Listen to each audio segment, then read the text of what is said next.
La France, aujourd'hui, avec Macron, n'est plus respectée sur la scène internationale. Macron a tendance à vouloir donner des leçons à la terre entière, à tout le monde, et il a tout le monde contre lui. La France de Macron n'est plus respectée. Et je dois dire que je suis quand même absolument stupéfait sur le plan politique de voir qu'une partie des élites françaises continue encore à soutenir un pouvoir qui est discrédité sur la scène internationale. La France ne peut pas à la fois accepter la situation institutionnelle créée au Tchad après la mort du président Idriss Déby, tout en condamnant le Mali d'Assimi Goïta, en reconnaissant la junte du colonel Damiba au Burkina Faso, en envisageant de faire la guerre au régime nigérien via la CEDEAO et en donnant son feu vert au coup d'État mené au Gabon par le général Brice Oligui Nguema. Il arrive un moment où les subtilités théoriques se transforment en arguties rhétoriques qui finissent en douloureuses contorsions et fait le lit du sentiment de deux poids, deux mesures. Je le dis sans ambages, si nous ne sommes plus compris de nos amis africains, dans les chancelleries comme dans la rue, c'est parce que nous ne sommes tout simplement pas compréhensibles. Le franc CFA est un instrument qui n'y a plus aucune légitimité. Il est la relique d'un temps révolu aux yeux des peuples africains.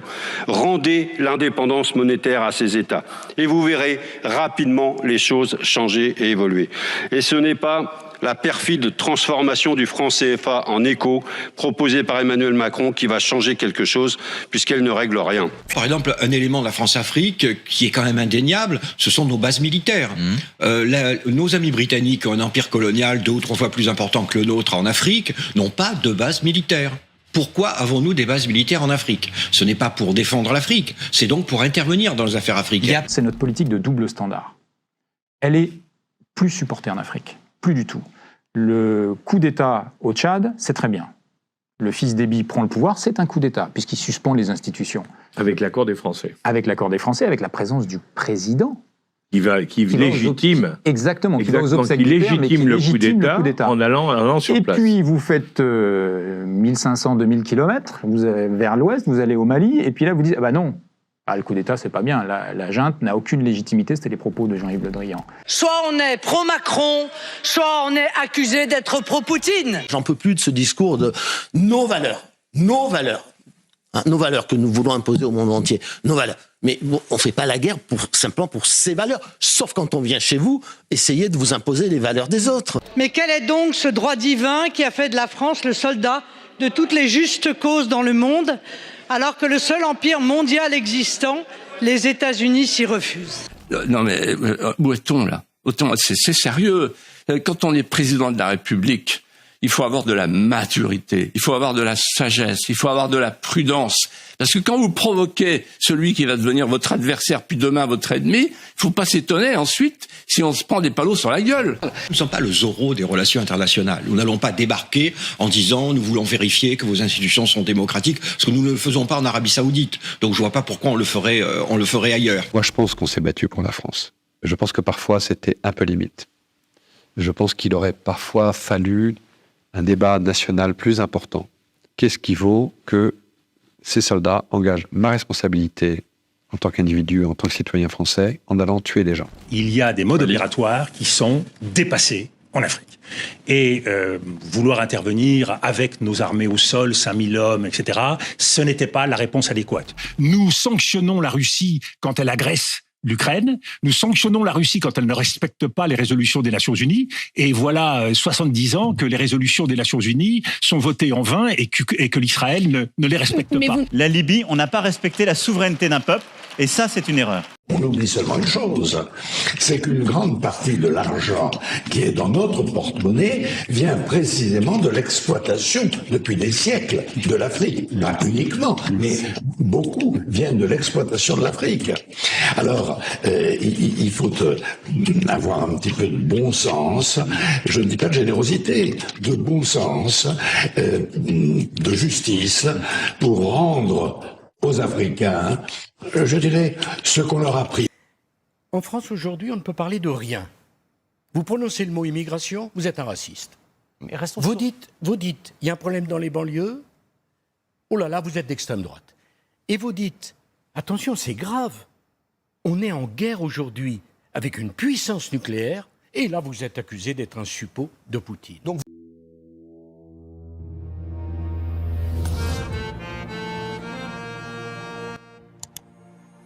entre l'Afrique et l'Europe, c'est quoi? C'est la séparation? C'est le divorce avec communauté Ozaké? Qu'est-ce qui se passe? On sent bien et on le voit depuis déjà des années, etc. L'arrivée de la Russie et de la Chine, de la Turquie, sans parler du reste. On voit un peu ce qui se passe avec les troupes françaises, avec les renvois d'ambassadeurs. Mais pourquoi ce malaise? Et pourquoi ce malaise qui ne fait que commencer apparemment? On en parle tout de suite avec Caroline Galacteros. Le président de la République démocratique du Congo, le Congo-Kinshasa, Félix Tshisekedi, et Dario Rojbin de LCI. Et entre autres, voici ce qui se disait par rapport à ce qui se passe entre l'Europe, l'Afrique, en tout cas le Congo, la Russie et la Chine. Écoutez. Comment comprenez-vous que, apparemment, la Chine ou la Russie, qui ne sont pas des régimes démocratiques, eux, arrivent à progresser en Afrique? Mais parce qu'ils ne viennent pas avec cette approche-là. Ils ne viennent pas avec cette arrogance, cette façon de donner des leçons qui est frustrante, en fait. Vous voulez dire que les Chinois ou les Russes se comportent mieux que nous, occidentaux, actuellement, selon vous? Mais bien sûr. On ne comprend pas très bien les réalités africaines. Et c'est vraiment dommage, parce que moi j'ai toujours dit que l'Europe, par exemple, c'est le meilleur partenaire de l'Afrique, par son histoire et aussi par sa position géographique. Nous sommes deux continents qui sont très proches. Mais c'est étonnant de voir comment nous sommes très loin par rapport aux cultures. Mais comment, pardon, Monsieur le Président, comment on ne peut pas comprendre qu'on vienne nous donner des leçons, par exemple, sur les droits de l'homme. Alors voilà, c'est vraiment le paradoxe. Caroline Galacteros, bonjour. Bonjour. Vous êtes géopolitologue, vous êtes docteur en sciences politiques, et puis vous dirigez le think tank Géopragma, que l'on connaît bien et on vous accueille toujours avec plaisir, le pôle français de géopolitique réaliste, et vous êtes l'auteur du blog Bouger les lignes, que vous animez. Mais Caroline Galacteros, quand je dis paradoxe, c'est intéressant. On dit oui, ce que dit Félix Tshisekedi, il dit oui, l'Europe c'est le meilleur partenaire, mais enfin vous mêlez de ce qui ne vous regarde pas, notamment les droits de l'homme, vient-il dire. Est-ce que c'est pas le grand paradoxe, c'est-à-dire que la Russie et la Chine, pour résumer, mais vous allez évidemment développer ça, disent écoutez, nous, on va faire du commerce, on fait du business, on fait des choses, puis le reste, c'est votre régime, vous en occupez. Et les Européens qui disent oui, mais enfin, quand même, et c'est vrai qu'on ne peut pas faire l'impasse, on ne peut pas jeter les droits de l'homme avec l'eau du bain du business, non? Est-ce qu'il n'y a pas un problème, un vrai paradoxe là? C'est un paradoxe, mais en même temps, c'est extrêmement logique ce que dit le président Tshisekedi. Ce qui est paradoxal, c'est qu'on n'ait toujours pas compris qu'il faille quitter notre discours de surplomb moral, arrêter de faire des leçons, surtout que nous sommes très très loin quand même d'être parfaits, y compris dans ces matières de droits de l'homme ou de morale, des engagements, des interventions, etc. On agit on n'a pas de titre pour faire cela. En fait, ce qui nous permettait d'avoir toujours ce surplomb et cette position de donneur de leçons, c'était un rapport de force global qui était en faveur de l'Occident, de l'Amérique et bien sûr des vassaux européens qui tiraient les fruits de leurs anciennes positions d'empire d'abord, colonies, etc.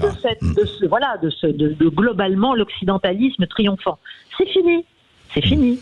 Voilà, donc il faut s'en rendre compte. Et en fait, la Russie et la Chine tirent les marrons du feu, c'est vrai, c'est incontestable, chacune à leur manière, chacune avec leurs limites, mais elles tirent essentiellement les marrons du feu du fait qu'elles reconnaissent une forme d'égalité a priori, et elles misent là-dessus, et elles en parlent, et elles le disent, et elles redonnent cette égalité entre tous les États, alors que nous avons fini par pratiquer, j'allais dire, une forme pas d'exceptionnalisme revendiqué, mais enfin, on considère qu'on peut se permettre de donner des leçons. Ouais. Voilà, c'est fini tout ça. C'est terminé. Et plus vite on s'en rendra compte, plus vite nous pourrons ramasser les quelques lambeaux de notre influence africaine et peut-être essayer de construire quelque chose. Mais alors justement, est-ce que ce n'est pas trop tard, Caroline Galacteros? Est-ce que ce ne sont pas des miettes qu'on va nous jeter au bord du festin? C'est-à-dire, vous avez raison de souligner que, de toute façon, avec même la France-Afrique et autres, eh bien, les affaires étaient déjà les affaires, c'est clair. Mais qu'est-ce qui fait qu'aujourd'hui, ça s'est passé avec une telle vitesse? On a l'impression que tout ça s'est passé en quelques années, même si c'était préparé depuis longtemps. C'est un peu l'aveuglement ou je dis pas la vanité, c'est quoi, de nos gouvernants, je parle en général. C'est tout ça. Oui. Mais c'est tout ça, c'est l'aveuglement, c'est une immense arrogance, c'est une vanité indécrottable, c'est une incapacité, c'est un déni, mais on le vit partout sur la planète, pas que vis-à-vis de l'Afrique. On nie la réalité, on est dans une pensée magique, et une pensée magique qui nous coûte extrêmement cher. Les autres pensent stratégiquement, y compris les Africains désormais. Ils ont compris qu'ils avaient besoin effectivement qu'on les considère autrement, qu'ils avaient une immense richesse que nous avons abondamment utilisée à notre avantage, et sans doute parce que si vous écoutez les discours de tous ces chefs d'État africains, c'est pas des perroquets, hein. Ils ne répètent pas ce que Vladimir Poutine ou Xi Jinping leur demandent de répéter. Ils le pensent. Et ce qu'ils pensent, et ce qu'ils disent, ce qu'ils répètent, c'est « Nous voulons des accords gagnant-gagnant, nous n'avons rien à faire de vos prétentions à nous dire ce qu'on doit faire, nos élections, nos ci, nos ça, nos régimes, nos droits de l'homme, c'est pas votre affaire. En revanche, nous pouvons faire des affaires ensemble, et nous pouvons avoir des relations même d'alliance ou de rapprochement, mais sur une base de considération, de souveraineté, de respect de notre souveraineté. » C'est un peu ce que disait Général de Gaulle, un État n'a pas des amis, il n'a que des intérêts. Mais absolument. Alors, on a des intérêts plus ou moins forts, on peut avoir des affinités avec des types de régimes, mais je crois que, et si vous voulez, on en prend conscience maintenant, comme d'habitude, c'est-à-dire au moment où il est, voilà. Parce que, mais c'est comme en Russie, c'est comme avec la Russie, c'est comme en Ukraine, c'est comme partout.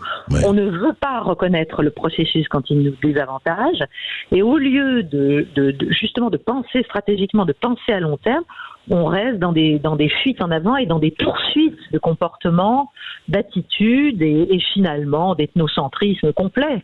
Parce que c'est plus facile, et puis parce qu'on se dit que finalement, à la fin, l'équilibre va revenir entre guillemets dans le bon sens, c'est-à-dire dans un sens qui nous sera favorable. C'est à mon avis une erreur extrêmement lourde. Et effectivement, l'Afrique est en train d'échapper à l'Occident d'une manière générale, pas qu'à la France. Hein. Oui, et puis on voit ce qui se passe avec les BRICS, enfin, vous savez ça mieux que personne.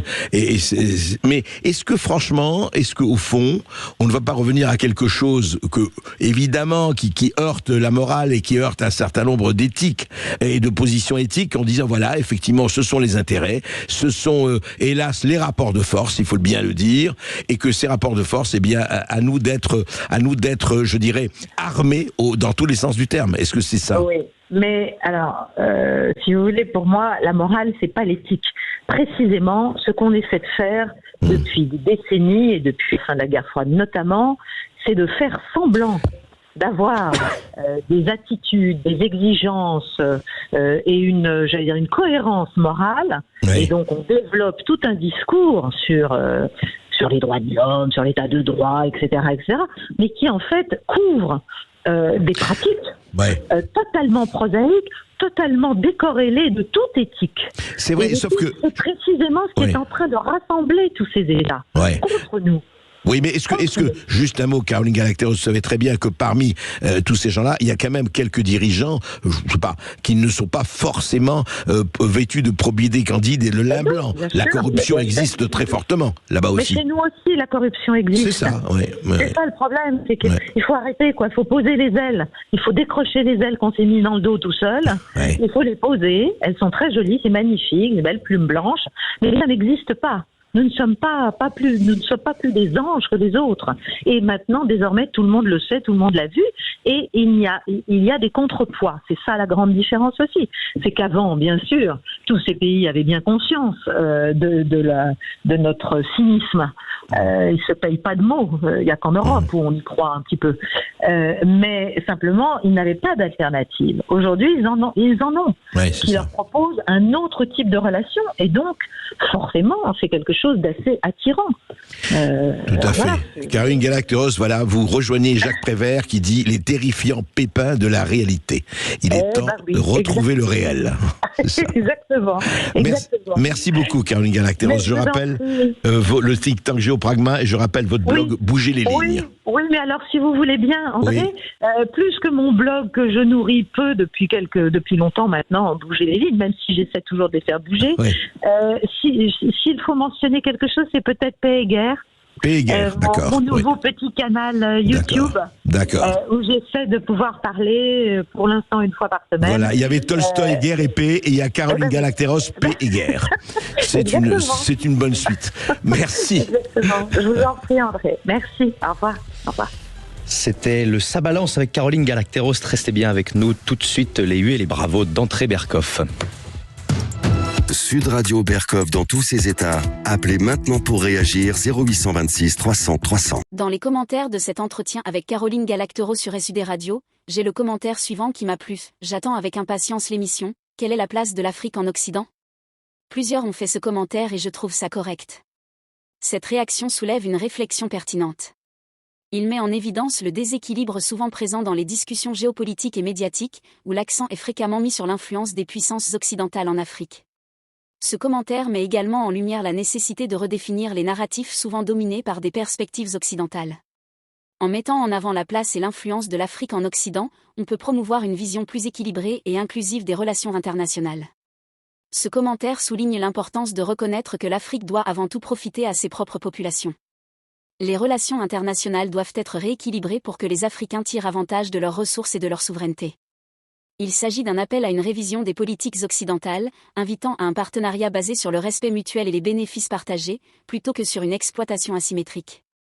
Ainsi, cette critique invite à réfléchir à une dynamique où l'Afrique ne serait pas simplement un terrain de jeu pour les intérêts occidentaux, mais un continent avec ses propres voix, besoins et aspirations, contribuant également au développement et à l'influence mondiale à travers des échanges équitables et respectueux. Les leçons tirées de l'entretien de Caroline Galacteros, du commentaire de l'internaute et des critiques des responsables français peuvent également s'appliquer à la vie personnelle et professionnelle de manière significative. 1. Humilité et écoute active. Application personnelle, évitez d'adopter une attitude condescendante ou moralisatrice envers les autres. Soyez ouverts aux perspectives et expériences des autres, reconnaissez que vous ne possédez pas toutes les réponses. Application professionnelle, écoutez activement les collègues et les clients. Ne pensez pas que vous avez toujours raison, mais cherchez à comprendre et à intégrer les points de vue divers. 2. Respect de la diversité et des différences culturelles. Application personnelle, respectez les différences culturelles et individuelles. Apprenez à connaître et à apprécier les divers contextes et arrière-plans des personnes autour de vous. Application professionnelle, dans un environnement de travail multiculturel, valorisez et intégrez les diverses compétences et perspectives. Adaptez votre communication et vos méthodes de travail en fonction des différences culturelles. 3. Cohérence et intégrité. Application personnelle, soyez cohérent dans vos actions et vos paroles. Évitez de juger ou de critiquer les autres pour des comportements que vous pourriez adopter vous-même. Application professionnelle, assurez-vous que vos pratiques professionnelles sont alignées avec les valeurs de l'entreprise et vos propres valeurs éthiques. Évitez les doubles standards et adoptez une approche juste et équitable. 4. Apprentissage continu et adaptabilité. Application personnelle, soyez prêt à remettre en question vos connaissances et à apprendre de nouvelles perspectives. La flexibilité mentale et l'ouverture au changement sont essentielles pour la croissance personnelle. Application professionnelle, adaptez-vous au changement dans votre secteur et soyez ouverts à l'apprentissage continu. Recherchez activement des opportunités de développement professionnel et restez informés des évolutions dans votre domaine. 5. Reconnaissance de l'histoire et des expériences passées. Application personnelle, apprenez des erreurs et des succès du passé pour mieux comprendre et naviguer dans le présent et le futur. Soyez conscient de l'impact de vos actions passées sur les relations actuelles. Application professionnelle, analysez les précédents projets et décisions pour en tirer des leçons. Utilisez ces connaissances pour améliorer les futures stratégies et actions. 6. Partenariat et collaboration équitable. Application personnelle, cherchez des relations mutuellement bénéfiques dans votre vie personnelle. Soyez prêt à donner autant que vous recevez dans vos interactions. Application professionnelle, favorisez une culture de collaboration et de partenariat au travail. Recherchez des solutions gagnant-gagnant et travaillez à des objectifs communs avec vos collègues et partenaires commerciaux. 7. Transparence et communication honnête. Application personnelle, communiquez ouvertement et honnêtement avec les personnes de votre entourage. La transparence renforce la confiance et les relations durables. Application professionnelle, encouragez une communication claire et ouverte au sein de votre équipe et avec vos clients. La transparence dans les processus et les décisions favorise un environnement de travail sain et productif. En appliquant ces leçons à votre vie personnelle et professionnelle, vous pouvez améliorer vos relations, renforcer votre crédibilité et créer un environnement plus respectueux et collaboratif. Partagez avec nous vos avis en commentaire. À très bientôt.